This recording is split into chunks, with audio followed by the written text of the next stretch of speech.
morning and welcome to the semi-finals of the EIT Health Catapult. My name is Annemarie van Kampen and I have the wonderful job to guide you through the program today. This week, you have a chance to meet the elite of healthcare startups in Europe. The EIT Health Catapult program supports the development of the most promising European healthcare startups through training and competition. For the last weeks, 42 startups in biotech, medtech, and of course, digital health have been working hard and received high quality training in areas like business modeling, investment strategies, deals negotiation, and pitch training. I want to congratulate all the teams for making it this far to this semi-final. It really is an amazing accomplishment, and I cannot wait for our audience to meet you all. We are joined today by over 700 people from all over Europe. Academics, healthcare professionals, company representatives, and investors. Thank you so much for being with us. These semifinals are an excellent opportunity to gain access to an elite group of European startup companies, and they are keen to meet and collaborate with strong partners just to take their next steps forward. Now, let's take a look at our program today. It will be an exciting mix of 13 startup pitches, and each semi-finalists will have 5 minutes to present to our jury, and that is a strict 5 minutes. And then the jury has another 5 minutes to ask questions and get answers. During the day, we have incorporated short, inspiring keynotes, sharing some insights into the different areas of healthcare innovation. There also is a full-hour networking opportunity to connect with investors, delegates, and of course, the startups themselves. So please join our matchmaking platform to schedule these meetings. Today, you can do that between 3:30 and 4:30 this afternoon, or any of the following days, because our platform is still open Monday and Tuesday of next week. And then at 5 p.m. today, we will announce the winners during our awards ceremony. So please stay with us to learn who makes it through to the finals in December. We have added plenty of breaks just to stretch your legs, get some fresh air, and enjoy some food and drinks. Now, before I introduce our jury, I would like to mention our partners: EIT Health, Cap Digital, the Catapult co-leading partner Medical Valley, and the supporting nonprofit network BioRN. And of course, a huge thank you to this year's sponsors who made today possible. First of all, Amazon Web Services, L3S Partnership and Virtus Group, L'Alliance, and McDermott, Will, and Emery. We will discover more about those awards later on in the program. And now, I would like to welcome our international jury panel. Our jury has a background in renowned institutions and has a mix of expertise in venture capital, equity investment, and the technical sector. They will have the enormous task of deciding who will be the 2020 Catapult finalists. To do so, they will look at a mix of criteria like the level of innovation, impact, the investment potential, and market opportunity. And these are just some of the things that they will be looking at. Let's get to know them a little bit better. First of all, I'd like you to meet Antonio Murta, and he will then hand over to his fellow jury members. Good morning, Antonio. Good morning. Thank you very much for your kind words of introduction. My name is Antonio Murta. I'm managing partner and founder of Athena, and I'm an investor in digital health and medtech. And then we go on to Iris Earn. Hello, everybody. Happy to be here. I am actually currently working as an investment advisor at Business Region Gothenburg, and actually my main job is to provide advice and support to key executives from international investment firms and corporates, all looking for novel breakthrough innovations. Thank you very much. Welcome, Iris, and let's move on to Robert Mullen. Hi, I'm Bob Mullen. I'm a U.S. lawyer based in London and mainly working in terms of mentoring startups, including medtech startups, on internationalization and corporate startup collaboration issues. Wonderful. Welcome to you as well. Let's move to Oliver Royce. Yeah, good morning, everyone. So my name is Oliver Royce, and I'm part of the Boehringer Ingelheim Venture Fund, and we are basically the strategic arm of the Boehringer Ingelheim Corporation, and are investing in biotech and digital healthcare companies worldwide. And really great to be here and looking forward to the discussion. Thank you. Thank you, Oliver. Let's meet Roma Jelenskaite. Hi, hello everyone. My name is Roma Jelenskaja. I'm representing the Caixa Capital Risk. It's a Spanish VC fund who invests more than already 10 years in life sciences as well in digital health. And I'm responsible for the digital health vertical in this VC. Thank you very much and happy to join you all. Welcome, Roma. And then our last jury member, Sophie Stalrave. And Sophie is with us this morning, or maybe she couldn't make it. I think we're going to skip Sophie for now. Now, feel free to share your experience today on social media using the hashtag #HealthCatapult.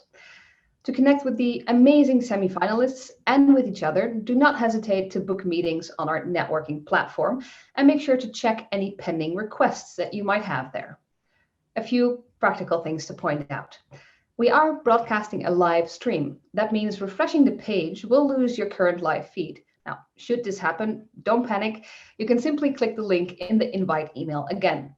A little trick to have the optimum viewing experience is to click the icon in the bottom right-hand corner of the video window so you can watch full screen. Should your video freeze, just click anywhere in the video window to restart it. And to optimize your networking meetings this afternoon, we ask you to use Chrome browser for your video calls. Should there be any technical difficulty, don't hesitate to send us an email at EIT-catapult2020@ashfieldhealthcare.com or just reply to the email with the invite. Now, without any further ado, I would like to hand over to Kurt Höller, Director of Business Creation in EIT Health, and he will be joined today by Arantxa Encinas López from BioRN. Kurt, welcome and good morning. Good morning, Annemarie, and thank you so much. Good morning, everyone else out there. We are on day 3 of our EIT Health Catapult, focusing on digital health today. And to get started, I'd like to introduce you to EIT Health, the EIT Health Accelerator, and the European Health Catapult, the EIT Health Catapult as such. As you know, it is embedded in a great network of partners all over Europe, supporting and contributing to innovation in healthcare. So EIT Health was created 5 years ago. And already at that point of time, when EIT Health was established, we defined 3 major goals: strengthening healthcare systems in Europe, promoting better health of citizens, and contributing to a sustainable health economy in Europe. And the latter is what we are talking about today. We want to support business, healthcare business, and we want to ensure that innovation is brought to the people through entrepreneurs, through great people that make a business out of the idea, because only then you really can contribute and bring it to the markets, bring it to the citizens. In order to do so, EIT Health is present all over Europe. We have 7 regional offices. We call them co-location centers. That's all the green areas that you can see. That's where our offices are located. The pinkish ones, that's our InnoStars region that we also use to cover the eastern and the far western part of Europe, as you can see on the map. And our headquarters, that's also where my office usually is in Munich, where you can see the yellow dot. Now, who is the partners? Who is it? Who is the people? Who is the organizations that have joined together? More than 150 institutions that have teamed up in 2015 to create EIT Health. We have many industry representatives from pharma, medtech, and digital. We have strong universities, healthcare providers, research institutions and organizations, also payers, incubators and clusters, and especially incubators and clusters are important to organize, for example, competitions like this one, and also cities and regions, as you might know that, especially in Scandinavia and the northern parts of Europe, sometimes also cities are responsible to take care on healthcare reimbursements. So if you zoom a bit more in, who are these partners? And you will find out that in our EIT Health network, you have 6 of the top 10 global players in pharma and medtech. You will also see that if you look to the accelerators, 3 of the top 10 are part of the UBI ranked top 10 global accelerators. And we are more than proud that also EIT Health Accelerator as such is named there as one of the 2 most promising ones. If you look into the university landscape, you also will see that all the top 5 of the European top innovative universities, according to the Reuters Innovation Ranking, are members in the EIT Health network, and almost 50% of the top 25. And the same goes on if you look into education, investors, and healthcare providers. If you zoom in even a bit more, if you look into the individual partners, you certainly will realize and recognize many of the logos that we have here for the core partners. That's the 50 core partners, and there is another 100 associated partners to our organization. Now, what is that partnership? How strong is that partnership? I think we could really prove the strength of the partnership during that pandemic. We have looked into all the activities that all our partners have started and initiated to fight the pandemics, to fight COVID-19. And it was an impressive list of activities that were started. We showed and demonstrated that in our community response overview. But we also helped and contributed to making connections between partners that had some ideas, but needed another partner to implement that idea. So EIT Health as an organization also actively contributed to connecting the dots. Our alumni network of startups, entrepreneurs, researchers that have been funded through EIT Health programs so far also contributed themselves. In our rapid response activity, we have spent many millions of euros into new projects that we just kicked off to have a rapid response, rapid scientific response to the pandemics. In our Head Start program, some of you will know that that's our pretty popular 50,000 euro vouchers that we have provided since years. The deadline, the application deadline, just by accident was at this very moment when the lockdown all over Europe happened. And we just decided that it would make a lot of sense to just extend the deadline for 10 days and allow additional applications that concretely address COVID-19. So solutions that are almost market ready and that could be just pushed to the market if they would get some additional funding. And last but not least, the Startup Rescue Instrument that was one of our most powerful instruments to support companies that were actually fundraising, that had their financing rounds almost closed, but due to the pandemics, we saw that most of the investors kept back their money. They wanted to keep their money for their own investments, their own portfolio companies, and were not willing to invest into new companies anymore. And in order to allow those companies to close their financing rounds, we have, together with the European Commission, invested or selected through a very thorough process 11 startups in total, where we saw they have a really good product, they have a very solid business plan, they have some very committed investors, but some money was still missing because some of the other investors dropped out due to the pandemics, and we could help them closing their financing rounds. Now, what's the accelerator itself? Let's have a look into the EIT Health Accelerator. So far, we have supported more than 750 startups, and those startups have attracted, in the meantime, almost 250 million euro in the years 2016 to 2019. They have brought 87 products and services on the market. And as I already mentioned previously, EIT Health Accelerator as such, so the instrument that I'm responsible for, was named by UBI Global, was named as one of the 2 most promising accelerator programs worldwide. If you look to the supply chain that we offer to our startups, you can see that we are not starting only at the very mature level startups, and we are also not focusing only on early stage ones. We think it's important to cover the whole supply chain if you create an accelerator of the magnitude like EIT Health did. So we support entrepreneurs and scientists, researchers, like postdocs that have great ideas that they have worked on in their projects at university or at their employer, and that want to turn this idea into a real business plan. We help them through, for example, boot camps in our incubate activity line. But then we also help them, once they have their business plan ready, we help them to get in touch with investors. We help them to get visibility in the market. We also help them with some prize money and grants. And that's the scale-up activity line in the middle, where also the EIT Health Catapult is part of.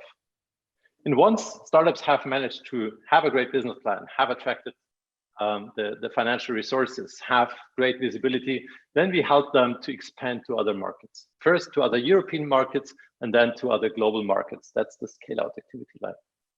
And in parallel to that, we think it's important that you always validate your assumptions.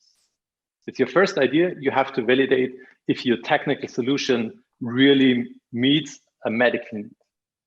And then along the way, you have to validate your business plans, you have to validate your figures and numbers that you pitch to investors, but you also have to validate if you expand globally, if other global markets are ready for your product, if there is a need for your product also in other markets, and if they also have a reimbursement system, a regulatory system that allows you to expand to those regions.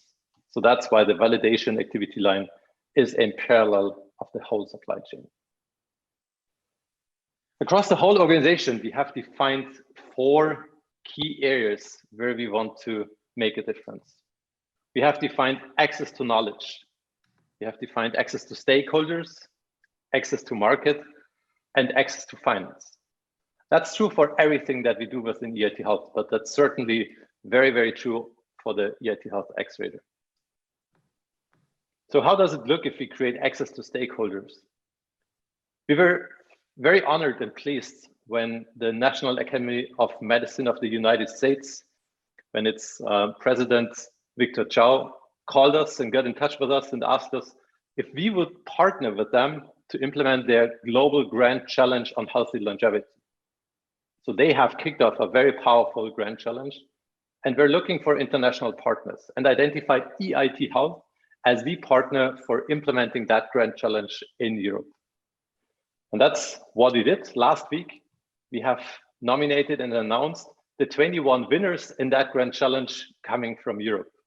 And together, they are now qualified to apply for the next step for the Catalyst and Accelerator Awards on an international global level.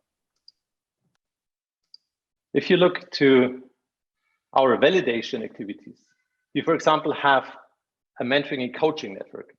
And that mentoring and coaching network includes almost 400 mentors of all different areas. And as you might know, as a healthcare startup, regulatory, reimbursement, IP, that's all things that are extremely important in a business plan for a healthcare startup. And we have the experts for that. These experts are not just random experts that sign up themselves. They are all vetted. They all have to go through a very thorough process. We check first if they have a valid expertise, and then they also have to accept a framework contract. So you just enter a framework contract that allows you to trust that mentor and to get into a trustful relationship.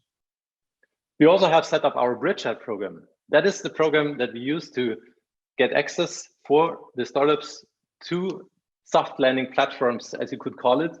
The principle is we identify catalyzers. Catalyzers are, in our terms, clusters, accelerators, and incubators all over Europe. We identify the best catalyzers. And then we select around 40 startups per year that receive funding from EIT Health that they then can spend on the catalyzers. So we turn it a bit around. Usually, startups have to apply for clusters and accelerators to get into their programs. In our case, we turn it around, and clusters and accelerators apply for the startups that have been pre-selected by EIT Health and that have received our funding. So with that program, we think it's very easy to get into the respective countries. With our investor network, we have established the first pan-European crowdfunding platform that allows you to invest from all regions in Europe into startups from all over Europe. We have created European investor network with regional round tables, with regional investor tables. And with that, you can team up with them, pitch in front of the local investor round tables to get local investments, but we also have that European platform where you can access international networks in the international syndicates. And to put something on top, we have created the Venture Center of Excellence. That's a really huge thing. Last week, we had a meeting with the CEO of the European Investment Fund and many others from their teams. We are strongly collaborating to have an instrument that allows now startups to attract investments in Europe in a magnitude from 15 million to 65 million euros, so that no one has to go to the US to get this magnitude of investments. The idea is we trigger corporate investors, and we have some of the corporate investors sitting in our jury.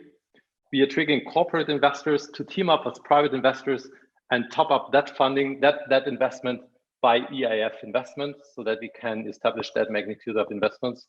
We already got 150 million euro co-investment from the European Commission, and we see very significant interest from the corporate investors, from the private investors all over Europe to get part of that instrument. And the Startup Rescue Instrument, that was a very important but only one-time instrument. I already talked about it. And as you can see here, we get traction. So in the first years, of course, we started slowly, but in the meantime, EIT Health startups have attracted a lot of investments. And 2 days ago, one of the biotech finalists, or actually the biotech winner from last year's Catapult, has just announced that they have attracted almost 45 million euro. So I'm sure the 2020 number will get even higher. Now let's go back to the Health Catapult. 189 startups have participated in the semifinals and finals within the last 5 years. 250 investors have joined in person. This year, it's even much more through the online edition. And the overall community was more than 2,500 people that have been involved. How does it work? We have the regional pre-selections. The startups know what I'm talking about. They had to hand in a written application. They had to, after they were pre-selected, they were invited for a pitch session, and they had to convince a local jury. And only the 2 best ones in each category, in medtech, biotech, and digital health, proceeded into the semifinals that we have today. And after the semifinals, only 50%, so 7 per category, will proceed to the finals, where they usually present in front of the whole EIT Health community. So this time we had to move both the semifinals to online that you're attending right now, and you will see those startups pitching from the digital health area on the bottom left. But we also have to shift the big final to the online event. The final will be part of our 4-day summit. So the whole event will happen online, but through that way, we think we will be able to attract even more people than the 1,000 people that have attended physically last year. That's how it looked like last year when we had our big awarding ceremony. This time, the only physical thing that might remain might be the logo that you see here. But to talk about the prizes and to talk about how can you benefit as a winner of the semifinals or even the finals, I'd like to hand over to Arantxa, Encinas, López. Thank you so much for joining already this morning, and good luck, fingers crossed for all the startups pitching today. Thank you. Thank you very much, Kurt. It's really a pleasure for me to present today the awards that we will have during the EIT Health Catapult competition. The finalists that will win today will further compete at the EIT Health Summit, as you said, that will take place in December, for cash prizes of a total value of 210,000 euros. And more than that, they will have a great opportunity to present their solutions in front of the whole EIT Health community, as you have seen how important it is. But moreover, on top of that, there will be an audience award. This is the Alex Casta Award, and the winner will see its logo displayed on the New York Times Square NASDAQ tower. And so the startup that is winning will have the feeling of how maybe your future IPO will look like. So, but let's see, that will be during the finals. And today we are in the semifinals, and The semi-finalists had also the opportunity to get some wonderful awards thanks to the Catapult sponsors that have joined force together with us this year, that have put together in-kind prizes of a total value of 800,000 euros. That will give for sure a boost, an additional boost to our startups during their venture journey. So here you see the Catapult team. We are really happy to welcome on board Amazon Web Services that will provide some credits for the cloud and some business training to the winners. Then L3S partnership together with the Virtus Group. These are global science executive consultancies. They will help the startups winning to build high-performing executive teams. L'Alliance is a life science integrator, and they will help the winner in the market entry. And last but not least, McDermott, Will & Emery is one of the largest law firms in the US and globally. They will help with legal consulting in licensing, IP, and transaction matters. So a lot of prizes, a lot of help. So we want to thank very much the whole Catapult team, our sponsors. And we wish all the best to all the teams that are participating, not only for today, but for your whole venture. And now I would really like to give the stage to Anne-Marie, who will lead us through the semifinals today by digital health. Thank you. Thank you so much, Kurt and Arantxa. It's lovely to see you again today. Have fun as well and enjoy these wonderful semi-finalists. Kurt, we will be seeing you again later today for the award ceremony. Now, we may be getting used to virtual events like this, but of course, it is not normal. We are living in a world where COVID-19 is very real. The European Innovation Council is also very aware of that. Now, how do they support innovation in a post-COVID world? And what challenges lie ahead? Keith Sequeira is Head of Governance and Coordination at the European Innovation Council, and he will share his thoughts on this. Keith, the floor is yours. Thank you very much, Anne-Marie, and it's a great pleasure to be with you here this morning. My job today is to tell you something about the European Innovation Council. It's a very new initiative. In fact, we do not exist yet. We will be launched at the beginning of next year. We are in a pilot phase at the moment. It's a huge bet on innovation by Europe. And we've been designing the European Innovation Council very much to mesh with the EIT and with the KICs, including KIC Health. And I can say a bit more about this to you this morning. So first of all, what is the European Innovation Council? We're designing it as a one-stop shop for breakthrough and disruptive innovators. We've seen in Europe that we have not performed at the level we should have done in really having the disruptive, the breakthrough innovations, despite our very strong science and technology base. So the idea of the EIC is that it's central funding direct from Europe. It's open to all innovators in any area at any time, and we're looking for the ones that really have the potential to scale up and to be global leaders in their technologies and in their fields. We're designing a funding offer that goes from very early stage research, so a kind of DARPA or BARDA type approach. We follow that up with what we're calling transition funding to get from the lab into a spin out or a commercial venture. And then the most important part is our accelerator offer that gives grants, gives equity investments of up to 15 million euros. We want to link wherever possible this central funding to the ecosystem.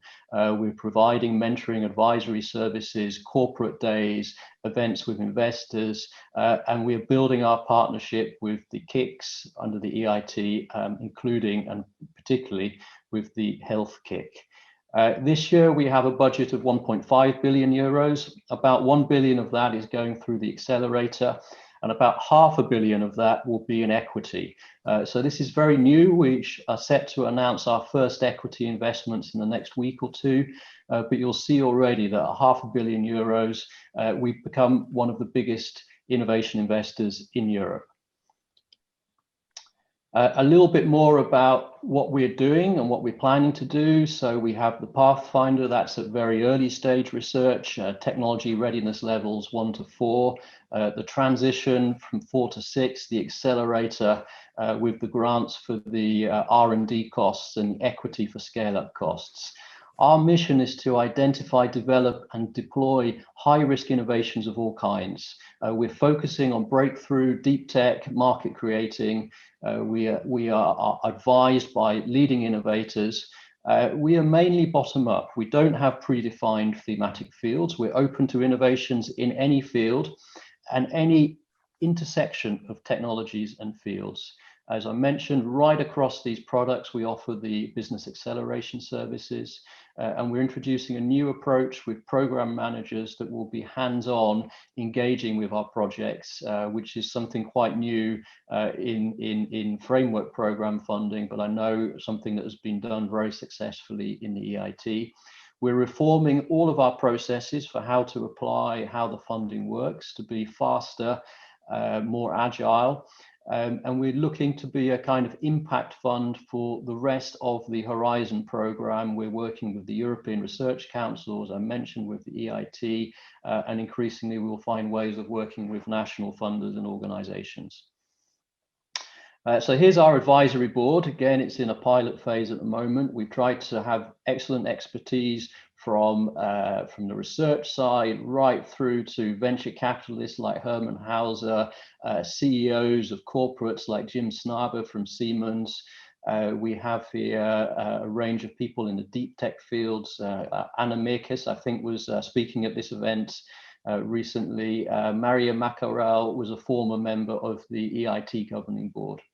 So their job is to help us set our strategy and to make sure whatever we do is really meeting the needs of innovators. This is what the portfolio looks like very broadly in this pilot phase. We started in 2014 with something called the SME instrument, and now we're entering the equity and putting into place all of the advisory services and the changes in how we select. So we've supported something like 5,700 SMEs and startups. We've been tracking how much follow-up investment there has been, and so far we think there's been, or we've recorded, at least 5.3 billion of follow-up investments. We've been looking at companies that reach the centaur mark of 100 million market valuations. It's about 5% of the portfolio.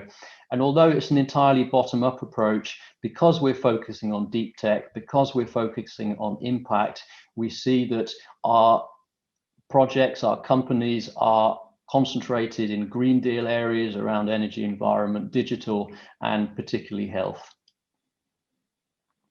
So maybe a few words about how do we work with the EIT and the KICs. Well, from next year, we will both be funded by the Innovation Europe pillar in Horizon Europe. So we will be very much sister initiatives pushing for a more innovative Europe. As you know, the EIT works through all of the partnerships with corporates, with universities, which was described to you by Kurt. What we do in the EIC is we provide direct funding to individual companies, mostly startups, and also individual teams of researchers. We do not have the same thematic focus as the EIT KICs. We're covering all areas, but we will start having some targeted funding and probably also in some of the emerging technologies, innovation areas of health. And when we've tracked who we've supported under the EIC pilot, we see about 200 of the companies have also been supported by various KICs. We are building collaboration mechanisms. We have a project that will start very soon with the health KIC that will test out how can the KIC help prepare startups and SMEs to apply to the EIC accelerator. It's a very competitive program. We're funding less than 2% of the companies that come to us. Secondly, we're looking at how can we collaborate on our advisory, our mentoring, our expertise. Again, we're doing some similar things here, and the idea is that our companies will be able to access the best expertise, whether it comes from one of the KICs and the KIC Health, or whether it's provided through the EIC. For those KICs which are doing investments, we're also looking in our equity arm, the EIC fund, whether we can look at co-investment opportunities. We already have a working group between our two boards. This will be reporting at the end of the year, and we've signed a cooperation agreement with the first of the 3 KICs that were established in digital health climate, and we very much like to extend that to the health KIC in future. So maybe a little bit going into what are we doing in the health area to give you a flavor of this.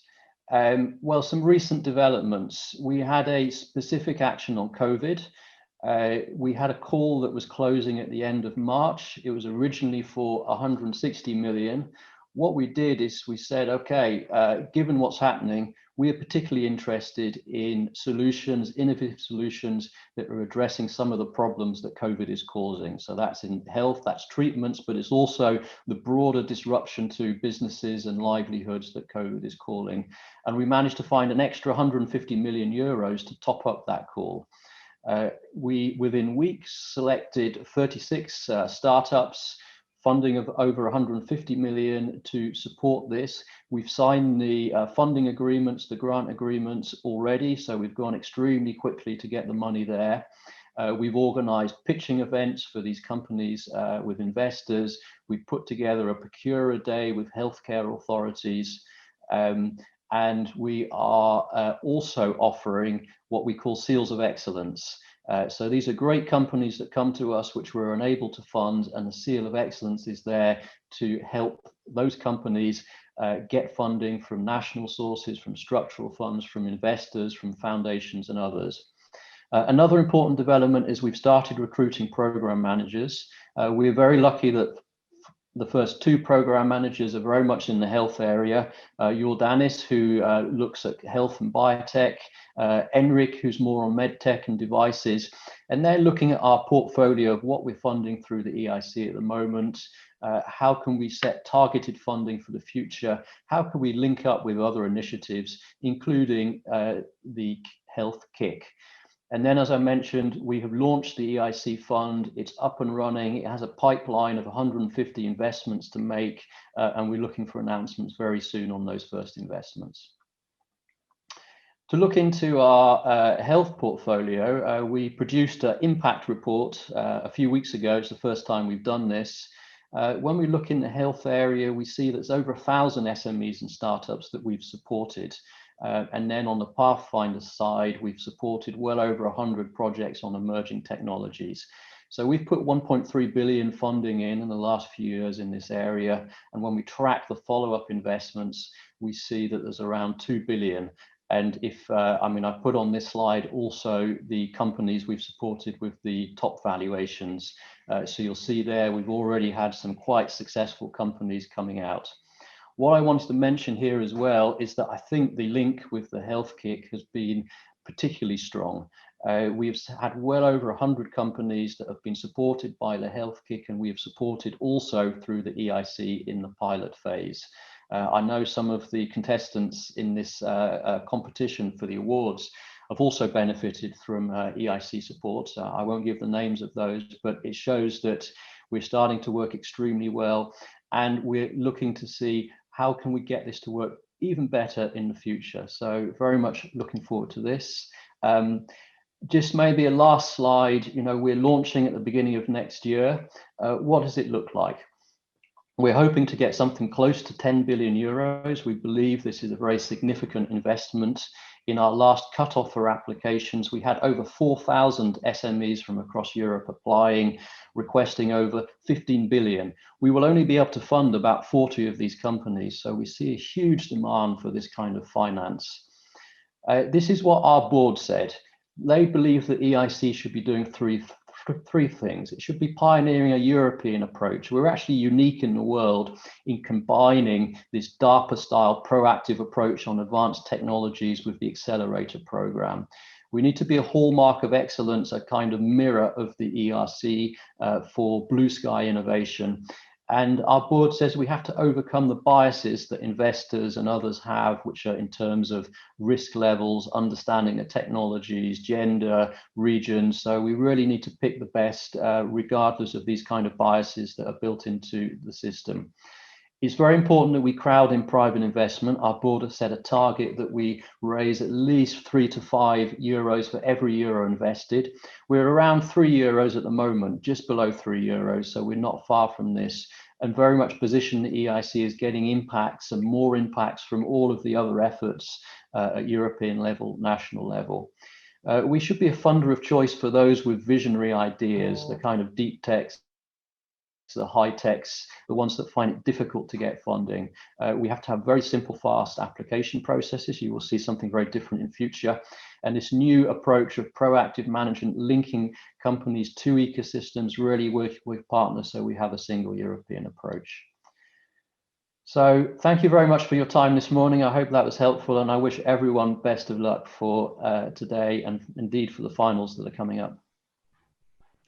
Thank you so much, Keith, for sharing your insights and experience with us.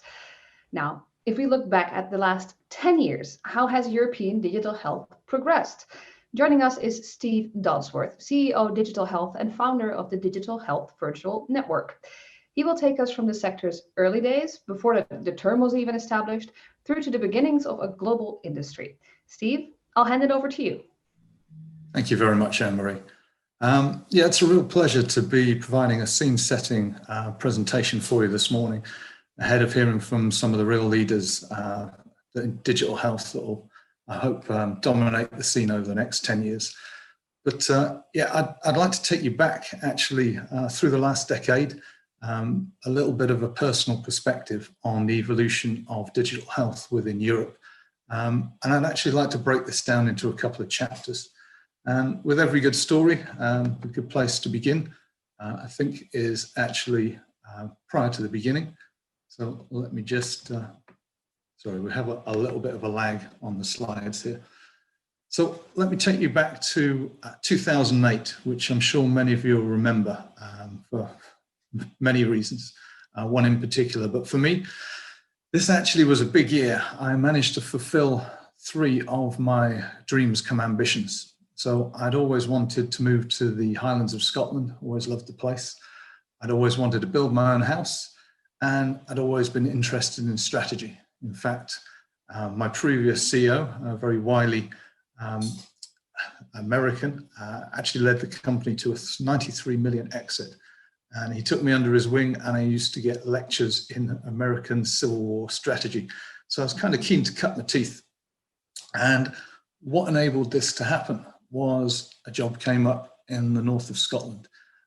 The Economic Development Agency, the Highlands and Islands of Scotland, wanted a life science strategy. So these things kind of all married together. So I'd just like to share with you, just very briefly, a couple of things that I had to consider at that point in time, which I think will become relevant towards the end of the presentation. In 2008, I had to do my homework, and the trends in terms of a rise in aging population and the challenges that presents, and also the rise of lifestyle associated diseases, chronic disease. They weren't particularly well known, even though all the figures I was looking at were from governments and WHO. So it was important to know what was heading our way, but equally it was important to take into account some of the characteristics of that region. And we have a dispersed population. We have largely rural environment, but of course we have urban centres. I also had to take into account that this was a strategy for economic development, so we had to focus on commerce, but reach out into healthcare so we could take everyone with us. And then I'm sure you yourselves have a perception of the Highlands and Islands, and so that strategy really had to fit in with people's perceptions.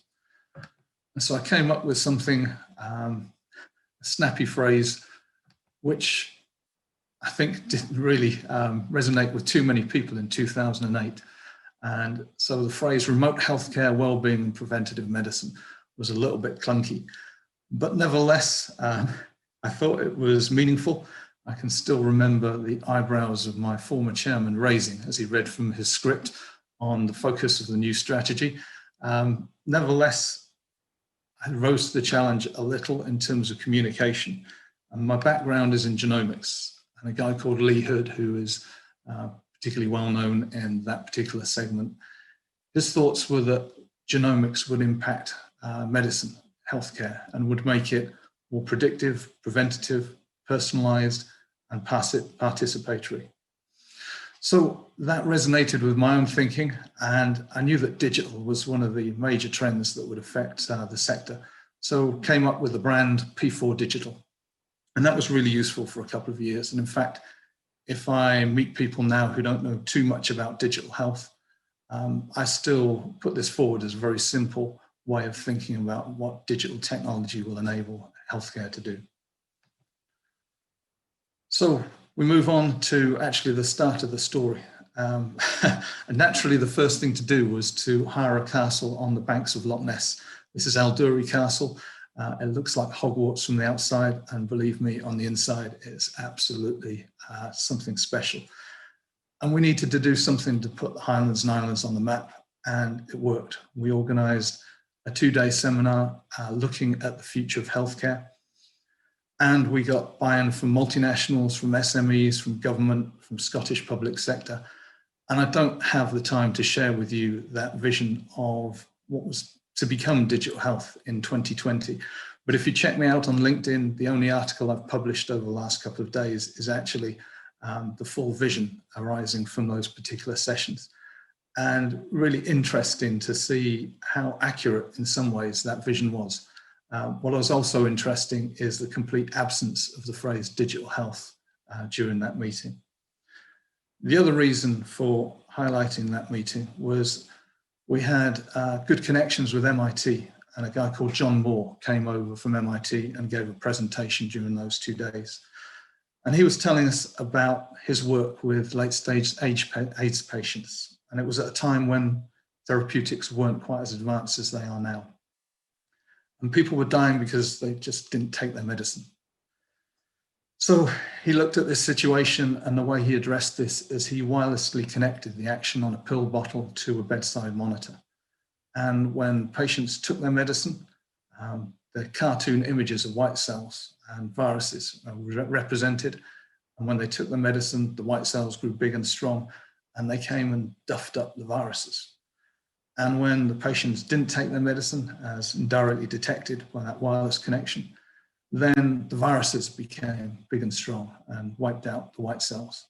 And that was simply the difference between life and death for a significant proportion of that cohort. And the penny dropped for me. I'd spent all my life in life sciences, but nevertheless, this was something that this potential that digital health offered was far above and beyond my understanding of life science. So I was absolutely hooked. I decided to jump in with both feet, and that opportunity came shortly after. But it was an exciting time. I didn't have too much resource. I had some good people in the team, but I had to hang on to the coattails of larger organizations. So I got to know a very large telco who built their team very rapidly in 2012. A global technology giant did exactly the same thing, was on the inner circles there. We got invited to the European HQ of a global medtech organization who were looking at the future of healthcare. And all the slides in their opening presentation on trends and drivers really resonated pretty much with our thinking. And so the excitement was building within the small company base, within the multinationals, within the healthcare providers, the people I was in contact with. And we just saw something big happening, and we wanted to be part of it. So in 2013, I got the opportunity to go back into business, which is where I felt most at home. With some support from Scotland, we got some seed funding to establish the company D-Health. And so we went about Scotland trying to help companies prosper, and also for the NHS to adopt new technologies. And it was an exciting time. We, of course, realized Scotland was a small place, and we rapidly headed out into Europe. And we got to know people in the clusters I remember really good times in Berlin, in Stockholm, and everyone shared that excitement. And so we managed to grow a network. So it was a subscription-based model. And at its peak, we had 60 paying members, some very large companies like we had Johnson & Johnson and Celicio. We still had good contacts with John Moore, who MIT then, but is now medical director at Fitbit. And it was just a really, really exciting time. So we hit the conference circuit. And if you were on the conference circuit at that time, you will have come across Don Jones from Qualcomm.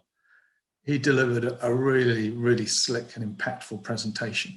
And after seeing it a couple of times and starting to think that all was not quite right in the sector, I went up to Don over coffee and just said, "Is anyone actually making money out of this, Don?" He quietly said, "No." And I can't remember exactly where we were in Europe, but myself and my then business partner came down to breakfast and we kind of looked at each other and we said, "This is not a market, this is a conversation." And at that time, we were aware that the multinationals were beginning to withdraw from this space. They'd gone in with major resources in some cases and discovered that this was far more complex and it just wasn't easy to make money. And at the same time, the small companies we knew were largely propped up with public funding, which wasn't sustainable. And so this actually started to impact our own business. And something happened that was important in the evolution of European digital health that we didn't fully understand at the time. But when we went to market with our network-based model, it was relatively easy. Everybody wanted to sit in a room with other people and talk about digital health. A couple of years later, the same group of people didn't seem to have much in common. And actually what was happening was digital health was beginning to mature in Europe. And so it was beginning to segment. And of course, digital mental health was one of the first markets to move. We now have digital therapeutics, digital biomarkers, elder care. I could go on. And so for us, it created problems, but actually it was a good signal that something good was about to happen. Now, we got approached by an American company in 2016. And so this was the start of a growth chapter, not only for us, but I think for many across Europe in digital health.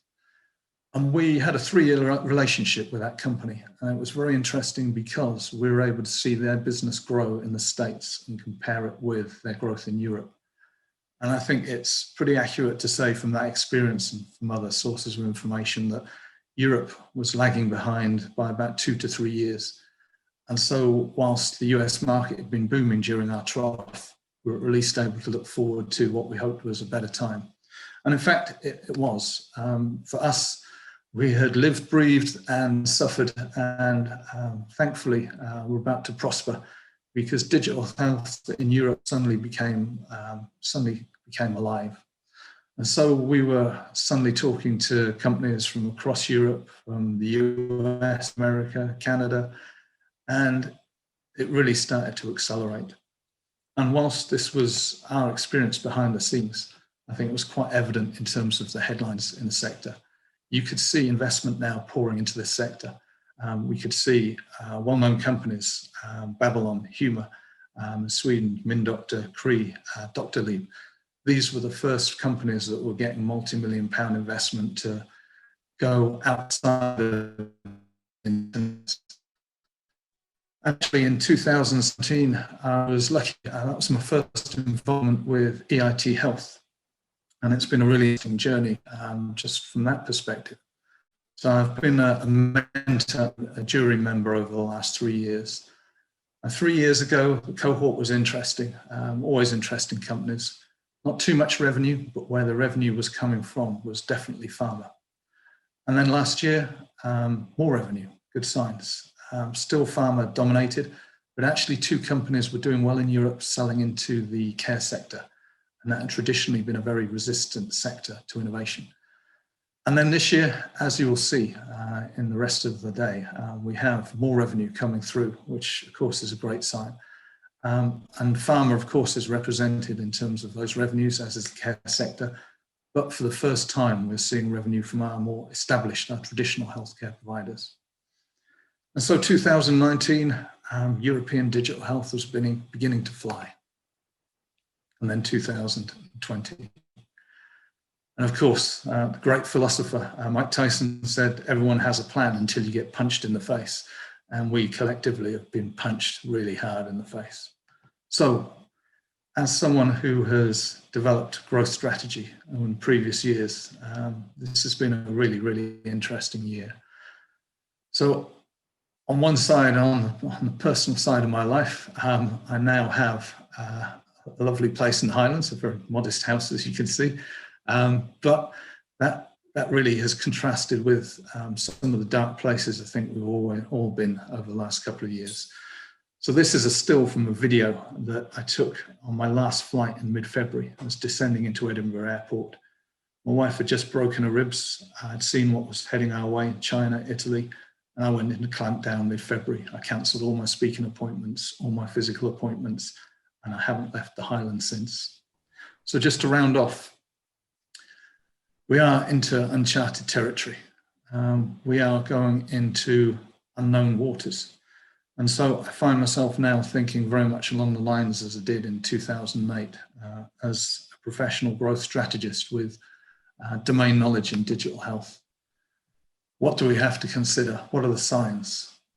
Well, there are certainly signs, more signs of revenue derived from the statutory sector, which has got to be a plus point. And the crisis has certainly turned the attention towards digital health. But although the headlines are definitely about people prospering, I have good networks and good intelligence, and it's actually, for some companies, really tough out there.